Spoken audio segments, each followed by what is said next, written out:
Here are painful truths about life that most people would rather avoid. Truths that, once you see them, will burn away the illusions you've built around yourself. How many times have you convinced yourself that hard work always pays off? That people are fundamentally good, or that life is just a matter of luck? What if I told you those beliefs are exactly what keep you stuck in a cycle of disappointment and self-deception? The truth is harsher than you think. And it's exactly the kind of wisdom the Stoics embraced. They didn't sugarcoat reality. They saw through the games people play, the lies we tell ourselves, and the way we let our emotions and desires control us. Once you understand these lessons, you'll see through the masks, the manipulation, and the illusions that everyone else is still clinging to. Are you ready to wake up and finally face reality, no matter how uncomfortable it is? If you're ready to challenge yourself, to stop hiding behind comforting lies, and embrace the truth that leads to true freedom, then consider subscribing. It's a commitment to your own growth, to seeking wisdom, and to discovering the strength to face the world as it really is. Lesson 1. People are driven by emotions, not logic. We like to think of ourselves as rational beings, making decisions based on careful thought and logical reasoning. But let's face it, how often do we actually make decisions like that? The truth is, most of the time our emotions drive us more than we realize. Emotions are powerful, sometimes overwhelming forces that influence what we do and how we see the world. They shape our actions, often before our rational minds even have a chance to step in. How many times have you made a purchase you didn't need or agreed to something you didn't want, simply because it felt right in the moment? That's emotion, not logic. Emotions aren't inherently bad, though. In fact, they provide valuable insight into what matters to us. It's how we respond to those emotions that makes all the difference. The Stoics, like Marcus Aurelius, understood this deeply. He reminded us, you have power over your mind, not outside events. What Marcus means is that while we can't control the emotions we feel, we can control how we respond to them. Emotions can be powerful guides if we learn to observe them without letting them control us. Instead of reacting impulsively, the Stoic practice is to pause, reflect, and then act. This doesn't mean suppressing emotions. It's about recognizing them, understanding where they come from, and using them as a tool, not a weapon. When you can do that, you'll find that your decisions become much clearer and less likely to be clouded by fleeting feelings. Emotions don't have to be an obstacle. They can be a source of insight and a tool for better decision-making. Understanding that most people are driven by emotions can also help you navigate social situations more effectively. In disagreements, for instance, people often aren't arguing over the facts. They're defending their pride or their ego.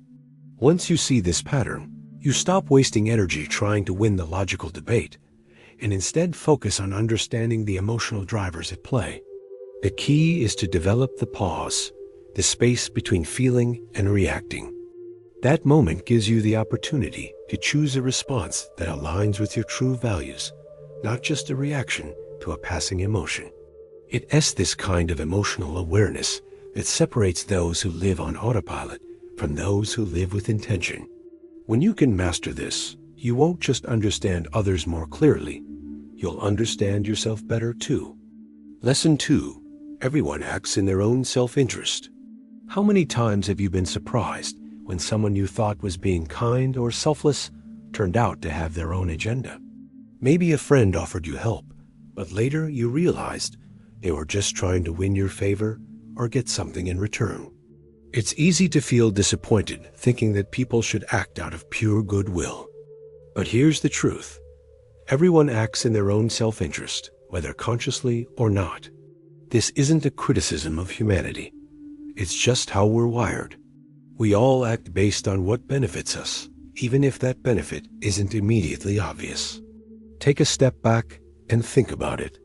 Every action we take, every decision we make, is in some way motivated by our own interests, whether it's the desire for approval, personal gain, or even just peace of mind. It's not inherently wrong to act out of self-interest, but recognizing it allows you to better understand people and predict their behavior. A simple example of this is when someone offers you advice or help. On the surface, it may seem like a generous gesture, but often there's something more going on. Maybe they're hoping to gain your trust for a future favor, or they're seeking recognition for their kindness. It doesn't make them a bad person. It's just human nature. This doesn't mean you should approach life with distrust or cynicism, far from it. It simply means you should learn to see things for what they truly are. Understanding self-interest doesn't turn you into a pessimist. It makes you a realist. You'll stop expecting people to act against their nature, and you'll start recognizing opportunities to align your interests with theirs. This makes interactions smoother and more productive, as you're no longer trying to change people, but rather learning how to work with them.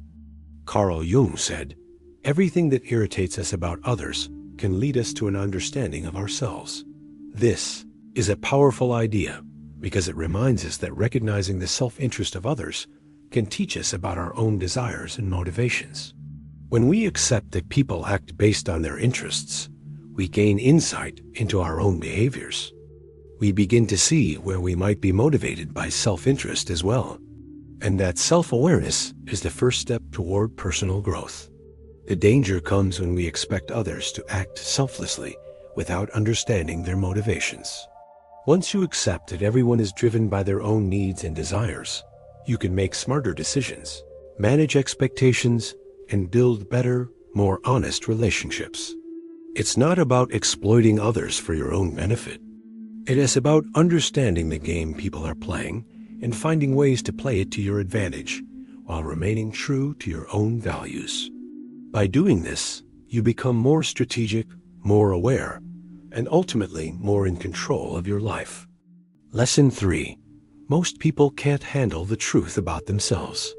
Let's face it, most of us aren't great at handling the truth about ourselves. It's uncomfortable. It burns. It forces us to confront things we'd rather not see. We all like to live in our little bubbles, surrounded by the narrative we've carefully constructed about who we are. It's much easier to maintain that story than it is to confront the uncomfortable facts. But here's the thing. The truth doesn't care about your comfort. It's not concerned with your ego or your image. The truth just is. Think about it. When was the last time someone told you something about yourself that you didn't want to hear? Maybe it was a critique from a friend or a colleague. Perhaps it was something you knew deep down, but weren't ready to face. The natural response for most people is defensiveness. It's like an instinct. We quickly try to explain, justify, or deflect the criticism. Why? Because accepting that truth would mean admitting something we don't want to acknowledge. But the longer we avoid the truth, the more we limit our own growth. The Stoics understood this all too well. Marcus Aurelius, for example, was known for his brutal self-examination. In his writings, he often reflected on his own weaknesses and flaws, not to beat himself up, but to improve. He wrote, "How much trouble he avoids when he does not look to see what his neighbor says or does, but only to what he does himself." Marcus knew that growth required facing uncomfortable truths, even about himself. It's not about being perfect, it's about being honest. And when you can be honest with yourself, that's when real change begins. Most people avoid honesty because it requires vulnerability. It's much easier to stay in denial, to surround ourselves with people who tell us what we want to hear, and to protect our fragile sense of self. But this only keeps us stuck in the same patterns. If we never confront the truth about who we are, we can never change. It's a harsh reality, but it's a necessary one if you want to improve. The Stoics practiced a kind of brutal self-honesty. They weren't afraid to admit their faults, and they didn't shy away from confronting uncomfortable truths. They understood that without this self-awareness, they couldn't truly live according to their values or grow into the best versions of themselves. Epictetus reminded us, we cannot choose our external circumstances, but we can always choose how we respond to them. In the same way, We can't always control what others say about us, but we can control how we respond to the truth about ourselves. Do we face it and grow, or do we run from it and remain stuck? When you stop running from the truth, you stop being a prisoner of your own illusions. You take back control of your life, and that's where the real power lies. It's not perfect. It's in being honest, vulnerable, and willing to change. Only then can you truly become the person you are meant to be. Lesson 4. Success will make some people hate you. Here's a bitter truth. As you start to rise, some people will begin to resent you. It's not because you've done anything wrong, but because your success forces them to confront their own inadequacies. It's like a mirror that reflects their lack of progress. And not everyone can handle seeing that. They'll start comparing themselves to you, feeling threatened by your achievements, and even resenting you for doing what they couldn't. This isn't about jealousy in the traditional sense. It's deeper than that. It's about the discomfort that comes when someone else's success highlights your own unfulfilled potential. Marcus Aurelius, the Stoic emperor, understood this dynamic well. He wrote, "The happiness of your life depends upon the quality of your thoughts." Marcus was constantly under attack. His reign was filled with wars, betrayals, and internal conflicts. Yet he focused on maintaining his inner peace, no matter how others reacted to his success. He recognized that resentment from others had nothing to do with him, and everything to do with the insecurities of those around him. His wisdom teaches us that success should not be measured by the approval of others, but by our ability to stay true to our values and maintain peace within ourselves. You see, success creates a mirror. It reflects the insecurities, failures, and missed opportunities in others, forcing them to either confront their shortcomings or find a way to discredit you. It is uncomfortable for many people to face the reality that someone else is achieving what they couldn't. But rather than taking it personally, you can choose to rise above it. Understand that this behavior has nothing to do with you, but with the internal battles others are fighting. Carl Jung also delved into this idea when he said, "The most terrifying thing is to accept oneself completely." When you reach a certain level of success, some people will try to tear you down, not because they hate you, but because your success challenges their own self-image.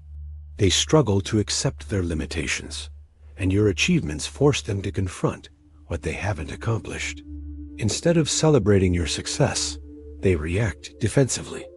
They try to minimize your achievements, discredit your work, or even undermine your value. The key is recognizing that their reaction is more about them than it is about you. So, what do you do when this happens? First, don't take it personally. People's reactions are reflections of their inner struggles, not your shortcomings. Second, keep pushing forward. The more you rise, the more you'll face resistance. But that's also a sign that you're on the right path. The Stoics remind us that success should never be defined by external validation, but by our ability to remain grounded in our own values.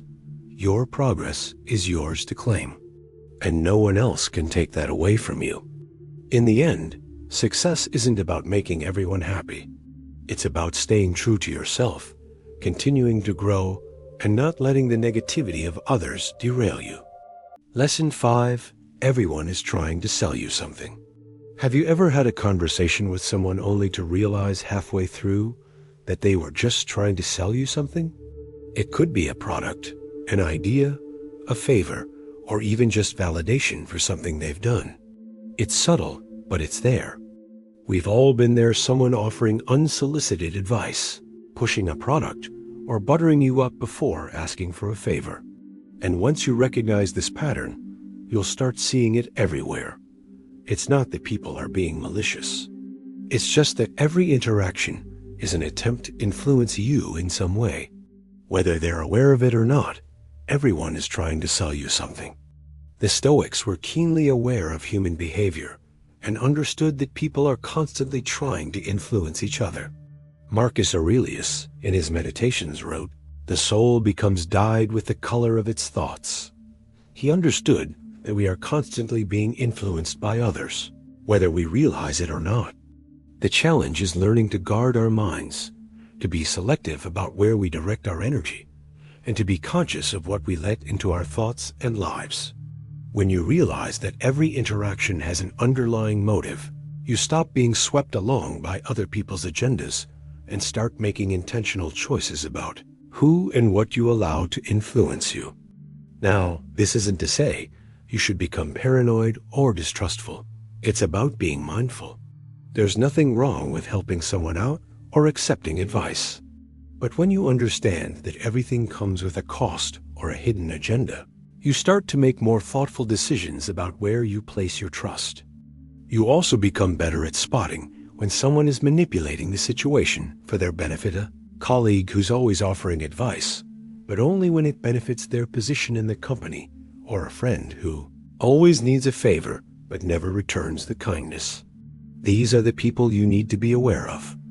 Recognizing when others are trying to sell you something, whether it's a product, idea, or even just their own self-interest, can be a powerful mirror. It shows us where we might be vulnerable, where we might be too easily swayed, or where we might be doing the same thing without realizing it. The more aware you are of how people try to influence you, the more you can step back and assess your own actions. Are you also trying to sell something? Or are you allowing yourself to be influenced by someone else's agenda? In the end, the lesson here is about awareness. Once you see that everyone is trying to sell you something, whether consciously or subconsciously, you can make more conscious decisions. You don't have to be defensive or closed off, but you do have to be selective about where you invest your time, energy, and trust. Recognizing this dynamic doesn't just make you smarter in your interactions. It frees you to make better, more intentional choices in your life. Lesson 6. People will show you who they are. Believe them. It's easy to get caught up in the words people say, especially when they're telling us what we want to hear. We all like to believe the best in others, and often we're quick to dismiss the little signs that might tell us something is off. But here's the reality. People show you who they truly are, not through what they say, but through what they do. It's in the small actions, the habits, and the consistent behaviors that they reveal their true character. The tough part is that we often ignore these signs, hoping for change, convincing ourselves that someone will eventually grow up or come around. But the truth is, people rarely change, at least not in the way we hope they will. Their actions, however, are a constant reflection of who they really are. Think about a time when someone said one thing but did another. Maybe a friend promised to always have your back, but then didn't show up when you really needed them. Or perhaps a colleague said they supported you, but was quick to throw you under the bus when it benefited them. You might have excused their behavior, told yourself it was just a mistake, or hoped that next time they would act differently. The problem is, this isn't a mistake. It's their pattern. It's who they are.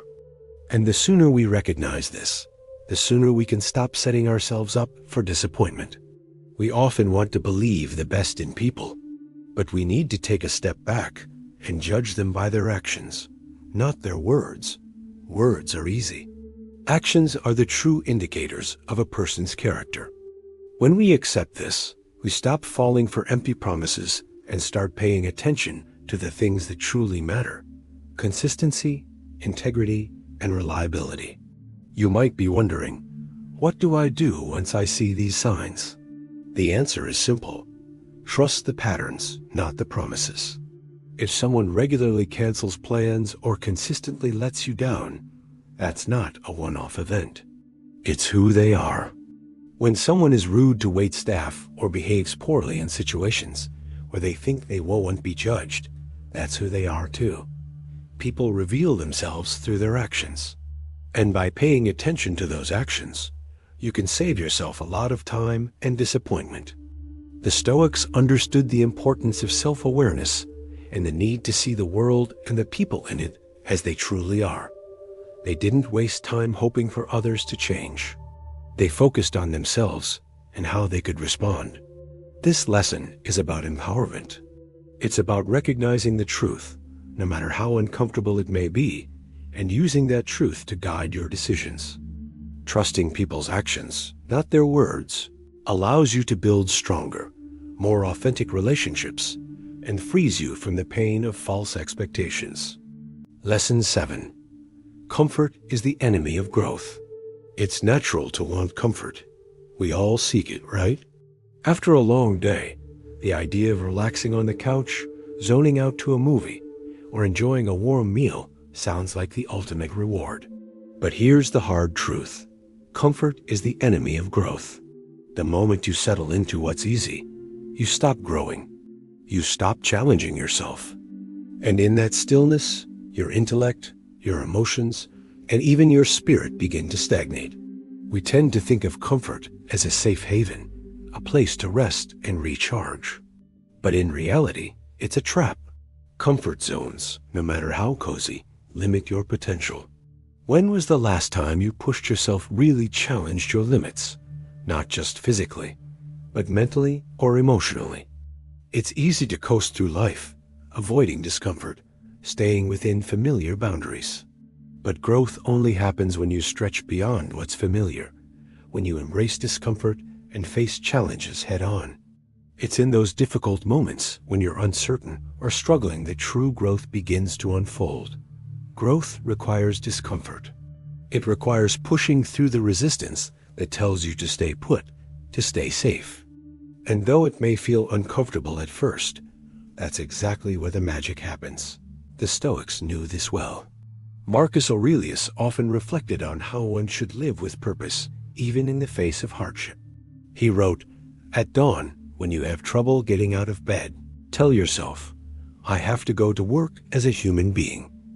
This simple thought highlights the Stoic idea that we are meant to embrace the challenges of life, not avoid them. Even when it feels hard, even when it's tempting to stay comfortable, we must push ourselves to grow, to fulfill our purpose. For Marcus, growth wasn't just about achieving external success. It was about developing internal strength. And that strength only comes when we confront life's discomforts head-on. Think about it. Every time you step out of your comfort zone, you're building resilience, sharpening your skills, and strengthening your character. When you push through resistance, you become stronger, both mentally and emotionally. The problem comes when we settle into comfort and avoid the hard stuff. It's easy to stay in a job that doesn't challenge you, to remain in a relationship that's stagnant, or to keep taking the easy road. But doing so keeps you small. It keeps you from evolving into the person you're truly capable of becoming. Embracing discomfort doesn't mean seeking out hardship for the sake of it. It means seeking out opportunities for growth, even when they push you to your limits. Whether it's tackling a new project at work, facing a difficult conversation with a loved one, or trying something completely new, those moments of discomfort are the very things that shape you into a better, stronger person. You'll look back and realize that every challenge you faced was an essential part of your growth. In the end, the greatest growth happens when you step outside of your comfort zone. That's where the true magic lies. When you're willing to embrace discomfort and face the unknown. It's tough at first, but with each step, you become more resilient, more capable, and more in tune with your own potential. So the next time you feel that urge to stay comfortable, remember, growth doesn't happen there. Lesson 8, you're going to die, and most of your worries are meaningless. Here's the truth that most people avoid. We're all going to die. It's not a pleasant thought, but it's the one thing that's guaranteed for all of us. No matter how much we plan, how successful we become, or how much we try to outrun it, death is the ultimate end. Now, I know that sounds heavy. It might even make you uncomfortable. But bear with me, because once you truly come to terms with this fact, it changes everything. It's like a veil is lifted, and you start to see life clearly. The things you once stressed about, the little dramas and annoyances, suddenly lose their weight. In the face of mortality, what really matters comes into sharp focus. Think about how much time we waste on things that ultimately don't matter.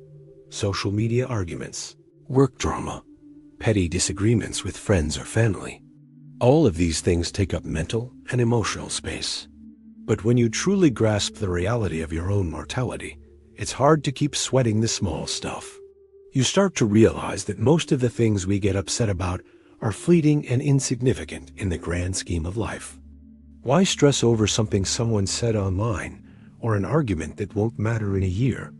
It doesn't mean those things aren't real or that they don't hurt in the moment. But once you accept that your time here is limited, you start choosing where to spend your energy more wisely.